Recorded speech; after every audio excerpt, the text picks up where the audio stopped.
नमस्कार। उपेंद्रा वास्तु रिजॉल्व में आप सभी का स्वागत है। आज वास्तुशास्त्र के दो महत्वपूर्ण सूत्र मैं बताने की कोशिश करूंगा, जिसे आप अपने खुद के घर पे प्रयोग करके देखिएगा। आश्चर्यजनक प्रभाव आपको महसूस होगा। और यह मेरा खुद का नहीं, हमारे वास्तु के पौराणिक और प्रमाणिक ग्रंथों से उद्धृत है, जो वास्तु रत्नावली, वास्तु रत्नाकर, वास्तु कर्म प्रकाश आदि ग्रंथों में इसका पूर्ण विवरण है। और इसे बहुत जगह पे हमने प्रयोग करके देखा, निश्चय ही ऐसा फल मिलता है। गृह के मंडलेश, मंडल मतलब वृत्त, आवृत्त या परिधि या घेरा, यानी कि जो हमारा घर है उस घर का जो घेरा है, यानी कि चार दीवारी है या मुख्य दीवार जो है, उसकी जो लंबाई और चौड़ाई है, उसके आधार पर निकलता है कि यह किस मंडल का है और उस मंडल का क्या प्रभाव उस घर में रहने वाले के जीवन में पड़ता है।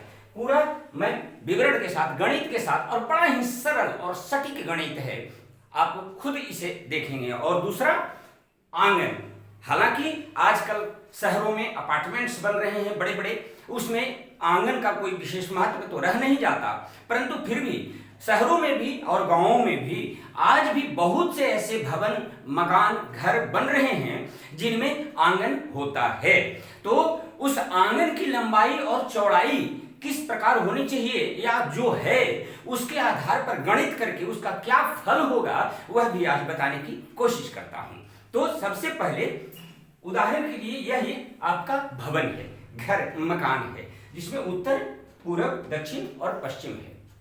हमने उदाहरण के तौर पे लिया है कि इसकी लंबाई ग्रंथों में जितना भी अगर माप का परिमाण बताया गया है वह हाथों के आधार पर बताया गया है। और हाथों का किस प्रकार से? भवन स्वामी के हाथ से, या भवन स्वामी के बड़े पुत्र के, या फिर कारीगर के हाथों के आधार पर बताया गया है। कहां से? जो कुहनी, यह हड्डी जो है, वहां से लेकर के अनामिका, रिंग फिंगर के टो तक, ये इसको एक हाथ का प्रमाण माना गया है।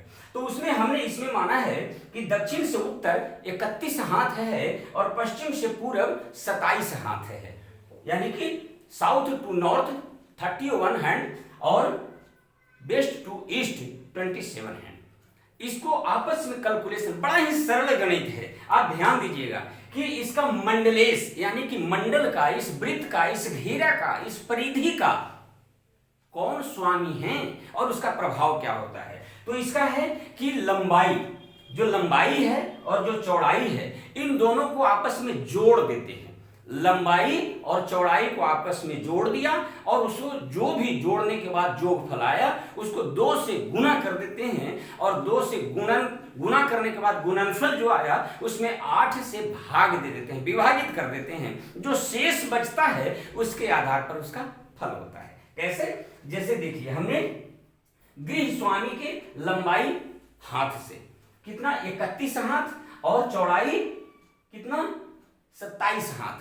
तो 31 और 27 को आपस में जोड़ दिया तो 58 हो गया, और इसको फिर पुनः हमने 2 से गुणा कर दिया तो गुणनफल आ गया 116 है, और उसमें हमने फिर 8 से भागा जब दिया तो उसका शेष बचा 4। तो शेष के आधार पर ही इसका प्रभाव है।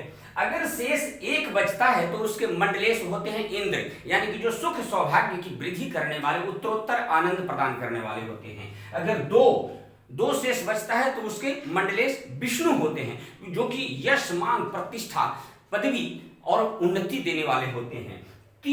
अगर 3 शेष बचता है तो उसके मंडलेश होते हैं यम, जो कि दुख, परेशानी, रोग, बीमारी, कर्जे इत्यादि का कारण बनता है। कहने का मतलब है कि भवन हर तरह से सही ढंग से बना हुआ है, फिर भी परेशानी आ रही है, तो इन चीजों को आप करके देखिएगा।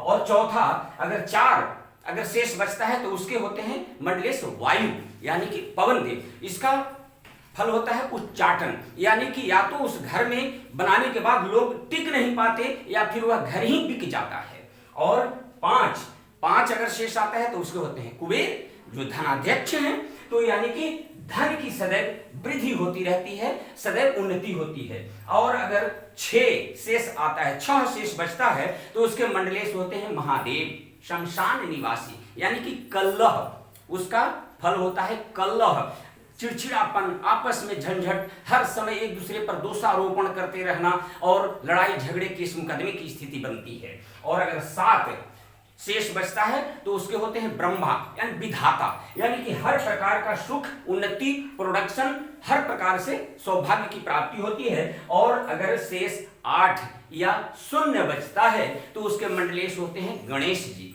गणेश यानी कि जो सर्व सिद्धि प्रदायक हैं, जो सर्व प्रकार के विघ्नों का नाश करने वाले हैं।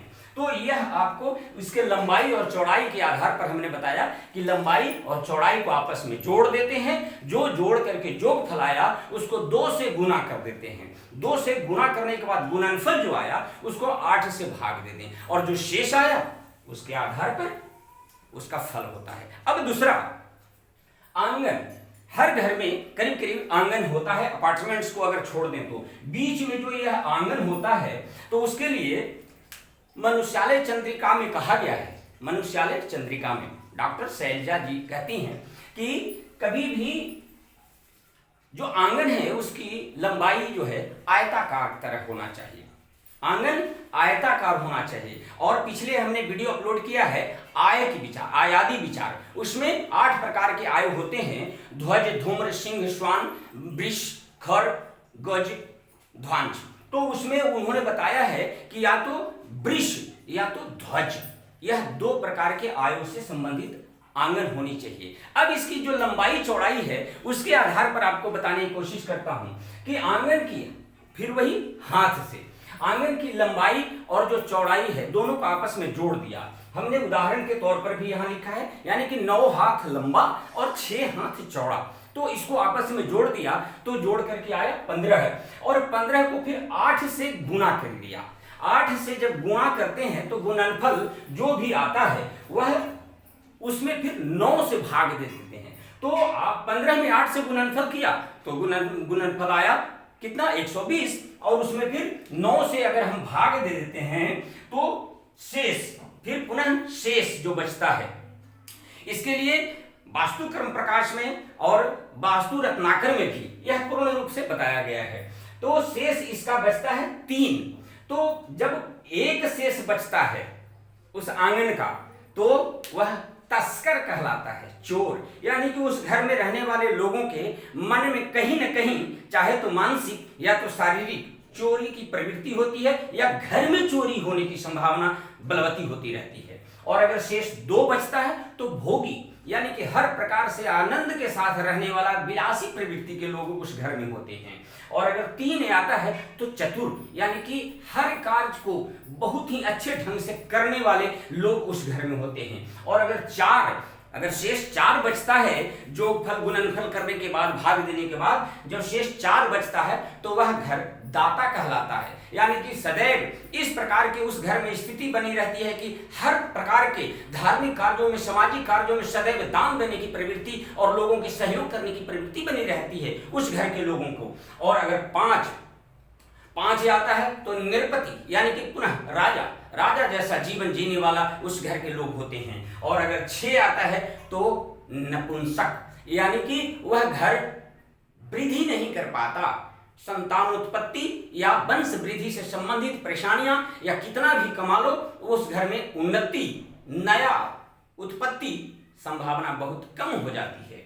और नंबर 7 अगर शेष बचता है तो धनाढ्य, यानी कि हर प्रकार के धन सुख सौभाग्य की उसमें प्राप्ति होती है। और अगर शेष 8 बचता है तो दरिद्रता का निवास होता है, यानी कि सदैव उस घर में कितना भी काम कर लें, कितना भी आमदनी हो, फिर भी बचत नहीं हो पाती। और अगर शेष 9 बचता है या 0 बचता है तो वह भयदाता होता है। उस घर में रहने वाले लोग सदैव किसी न किसी प्रकार के भय से त्रस्त रहते हैं, पीड़ित रहते हैं, उन्हें हर कोई सताते रहता है। यह आंगन के बारे में बताया गया है। आप इसे चाहें तो कैलकुलेट करके, पॉज करके उसको आप नोट कर सकते हैं। और क्योंकि उपेंद्रा वास्तु रिजॉल्व सदैव इसी प्रयास में है कि आपके जीवन में आने वाली छोटे से छोटे या बड़ी से बड़ी परेशानियों को भी छोटे छोटे उपायों के द्वारा उसे दूर किया जाए। उपाय इसके लिए हम क्या करें, तो वास्तु के 3 महत्वपूर्ण उपाय से संबंधित हमने वीडियो अपलोड कर रखा है, वह देखिए और उसको करके देखिए, निश्चित तौर पर आपको पूर्णतः लाभ मिलेगा।